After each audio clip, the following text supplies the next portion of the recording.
श्री परमात्मने नमः। श्रीमद्भगवत गीता, दूसरा अध्याय, श्लोक संख्या 26। भगवान ने आत्मा को अजन्मा अविनाशी बतलाकर उसके लिए शोक करना अनुचित सिद्ध किया। अब भगवान आत्मा को औपचारिक रूप से जन्मने मरने वाला मानने पर भी उसके लिए शोक करना अनुचित है, ऐसा सिद्ध करते हैं। अच्छैनम नित्यजातं नित्यं वा मन्यसे मृतं तथापि त्वं महाबाहो नैवं शोचितुमर्हसि। किंतु यदि तू आत्मा को सदा जन्मने वाला तथा सदा मरने वाला मानता हो तो भी हे महाबाहो, तू इस प्रकार शोक करने के योग्य नहीं है। यहाँ पर अत और च दोनों अव्यय यहाँ औपचारिक स्वीकृति के बोधक हैं। इनके सहित भगवान ने यह भाव दिखलाया है कि यद्यपि वास्तव में आत्मा जन्मने और मरने वाला नहीं है, यही बात यथार्थ है, तो भी यदि तुम इस आत्मा को सदा जन्मने वाला अर्थात प्रत्येक शरीर के संयोग में प्रवाह रूप से सदा जन्मने वाला मानते हो और तथा सदा मरने वाला अर्थात प्रत्येक शरीर के वियोग में प्रवाह रूप से सदा मरने वाला मानते हो, तो भी इस मान्यता के अनुसार भी तुम्हें उसके लिए इस प्रकार शोक करना नहीं चाहिए। जातस्य हि ध्रुवो मृत्युर्ध्रुवं जन्म मृतस्य च तस्मात् परिहार्यर्थे न त्वं शोचितुमर्हसि। क्योंकि इस मान्यता के अनुसार जन्मे हुए की मृत्यु निश्चित है और मरे हुए का जन्म निश्चित है, इससे भी इस बिना उपाय वाले विषय में तू शोक करने को योग्य नहीं है। यहाँ पर भगवान का ही हेतु के अर्थ में यह है कि जिस मान्यता के अनुसार भगवान ने शोक करना अनुचित बताया, उसी मान्यता के अनुसार युक्तिपूर्वक इस बात को इस श्लोक में सिद्ध करते हैं। यहाँ भगवान वास्तविक सिद्धांत की बात नहीं कर रहे। भगवान का यह कथन तो उन अज्ञानियों की दृष्टि से है जो आत्मा का जन्मना मरना नित्य मानते हैं। उनके मत अनुसार जो मरण धर्मा है उसका जन्म होना निश्चित ही है, क्योंकि उस मान्यता में किसी को मुक्ति नहीं हो सकती। जिस वास्तविक सिद्धांत में मुक्ति मानी गई है उसमें आत्मा को जन्मने मरने वाला भी नहीं माना गया। जन्मना मरना सब अज्ञान जनित ही है। तस्मात् पद हेतुवाचक है। इसका प्रयोग करके अपरिहार्य अर्थ से यह दिखलाया है कि उपर्युक्त मान्यता के अनुसार आत्मा का जन्म और मृत्यु निश्चित होने के कारण वह बात अनिवार्य है, उसमें उलटफेर होना असंभव है।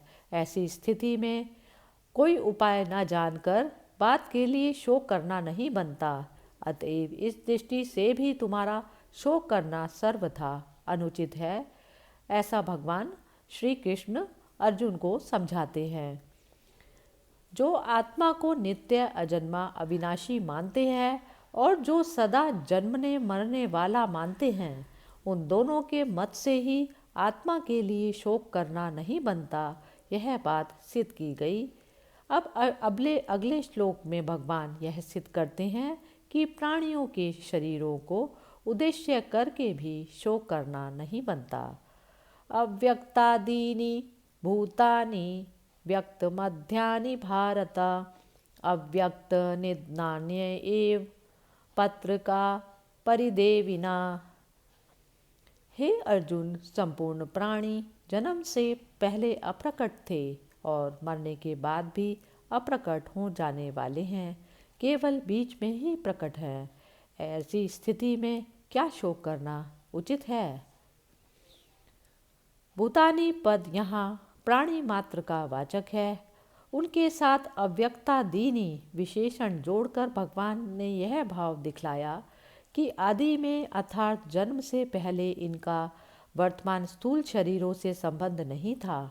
अव्यक्त निधानी से यह भाव दिखलाया कि अंत में अर्थात मरने के बाद भी स्थूल शरीरों से इनका संबंध नहीं रहेगा और व्यक्त मध्याह्नि से यह बतलाया कि केवल जन्म से लेकर मृत्यु पर्यंत बीच की अवस्था में ही ये व्यक्त हैं, अर्थात इनका शरीरों के साथ संबंध है।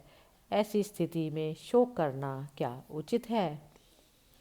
भगवान ने स्वप्न की सृष्टि स्वप्न काल से पहले या पीछे नहीं है, केवल स्वप्न काल में ही मनुष्य का उसके साथ संबंध सा प्रतीत होता है।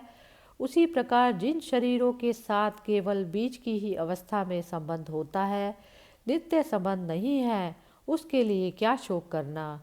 महाभारत में स्त्री पर्व के दूसरे अध्याय में भी विदुर जी ने यही बात कही थी कि जिनको तुम अपने मान रहे हो ये सब अदर्शन से आए हुए थे, यानी जन्म से पहले अप्रकट थे और पुनः अदर्शन को प्राप्त हो गए। अतः वास्तव में ना ये तुम्हारे हैं और ना तुम इनके हो, फिर इस विषय में शोक कैसा। आत्म तत्व अत्यंत दुर्बोध होने के कारण उसे समझाने के लिए भगवान ने श्लोकों द्वारा भिन्न भिन्न प्रकार से उसके स्वरूप का वर्णन किया। अब अगले श्लोक में उस आत्म तत्व के दर्शन, वर्णन और श्रवण की अलौकिकता और दुर्लभता का निरूपण करते हैं। आश्चर्यवत् पश्यति कश्चिदेन आश्चर्यवद् वदति तथैव चान्य आश्चर्यवच् चैनमन्य शृणोति श्रुत्वा पयेनं वेद न चैव कश्चित्। कोई एक महापुरुष ही इस आत्मा को आश्चर्य की भांति देखता है और वैसे ही दूसरा कोई महापुरुष ही इसके तत्व का आश्चर्य की भांति वर्णन करता है, तथा दूसरा कोई अधिकारी पुरुष ही इसे आश्चर्य की भांति सुनता है और कोई कोई तो सुनकर भी इसको नहीं जानता। इसमें भगवान ने यह बतलाया कि आत्मा आश्चर्यमय है, इसलिए उसे देखने वाला संसार में कोई विरला ही होता है और वह उसे आश्चर्य की भांति देखता है। जैसे मनुष्य लौकिक दृश्य वस्तुओं को मन, बुद्धि और इंद्रियों के द्वारा इदम बुद्धि से देखता है, आत्मदर्शन वैसा नहीं है। आत्मा का देखना अद्भुत और अलौकिक है। जब एकमात्र चेतन आत्मा से भिन्न किसी की सत्ता ही नहीं रहती, उस समय आत्मा स्वयं अपने द्वारा ही अपने को देखता है। उस दर्शन में दृष्टा, दृश्य और दर्शन की त्रिपुटी नहीं रहती, इसलिए वह देखना आश्चर्य की भांति है। इसमें भगवान ने यह भाव भी दिखलाया कि आत्म साक्षात कर चुकने वाले सभी ब्रह्मनिष्ठ पुरुष दूसरों को समझाने के लिए आत्मा के स्वरूप का वर्णन नहीं कर सकते। जो महापुरुष परमात्म तत्व को भली भांति जानने वाले और वेद शास्त्र के ज्ञाता होते हैं, वे ही आत्मा का वर्णन कर सकते हैं और उनका वर्णन करना भी आश्चर्य की भांति होता है। अर्थात जैसे किसी को समझाने के लिए लौकिक वस्तु के स्वरूप का वर्णन किया जाता है, उस प्रकार आत्मा का वर्णन नहीं किया जा सकता। उसका वर्णन अलौकिक और अद्भुत होता है। जितने भी उदाहरण से आत्म तत्व समझाया जाता है, उनमें से कोई भी उदाहरण पूर्ण रूप से आत्म तत्व को समझाने वाला नहीं है। उसके किसी एक अंश को ही उदाहरणों द्वारा समझाया जा सकता है, क्योंकि आत्मा के सदृश अन्य कोई वस्तु है ही नहीं। इस अवस्था में कोई भी उदाहरण पूर्ण रूप से कैसे लागू हो सकता है। विधिमुख और निषेधमुख आदि बहुत से आश्चर्यमय संकेतों द्वारा महापुरुष उसका लक्ष्य कराते हैं। यही उनका आश्चर्य की भांति वर्णन करना है। वास्तव में आत्मा वाणी का अविषय होने के कारण स्पष्ट शब्दों में वाणी द्वारा वर्णन नहीं हो सकता। भगवान ने यह भाव भी इसमें दिखलाया कि इस आत्मा के वर्णन को सुनने वाला सदाचारी, शुद्ध चित्त, श्रद्धालु, आस्तिक पुरुष भी कोई विरला ही होता है और उसका सुनना भी आश्चर्य की भांति है। अर्थात जिन पदार्थों को वो पहले सत्य, सुख रूप और रमणीय समझता था तथा जिन शरीर आदि को अपना स्वरूप मानता था, उन सब को अनित्य, नाशवान, दुख रूप और जड़ तथा आत्मा को उनसे सर्वथा विलक्षण सुनकर उसे बड़ा भारी आश्चर्य होता है, क्योंकि वह तत्व उसका पहले कभी सुना या समझा हुआ नहीं होता। किसी भी लौकिक वस्तु से उसकी समानता नहीं होती। इस कारण वह उसे बहुत ही अद्भुत मालूम होता है तथा वह उस तत्व को तन्मय होकर सुनता है और सुनकर मुग्ध सा हो जाता है। उसकी वृत्तियाँ दूसरी ओर नहीं जाती, यही उसका आश्चर्य की भांति सुनना है। भगवान ने इसमें बतलाया कि जिसके अंतःकरण में पूर्ण श्रद्धा और आस्तिक भाव नहीं होता, जिसकी बुद्धि शुद्ध और सूक्ष्म नहीं होती, ऐसा मनुष्य इस आत्म तत्व को सुनकर भी संशय और विपरीत भावना के कारण इसके स्वरूप को यथार्थ नहीं समझ सकता। अतएव इस आत्म तत्व का समझना अनधिकारी के लिए बड़ा ही दुर्लभ है। आश्चर्यवत पद यहाँ देखना सुनना आदि क्रियाओं का विशेषण है।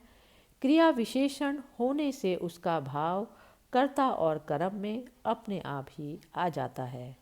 आत्म तत्व के दर्शन, वर्णन और श्रवण की अलौकिकता और दुर्लभता का प्रतिपादन करके अब आत्मा नित्य ही अवध्य है, अतः किसी भी प्राणी के लिए शोक करना उसके लिए उचित नहीं, यह बतलाते हुए भगवान सांख्य योग का इस प्रकार से प्रकरण करते हैं।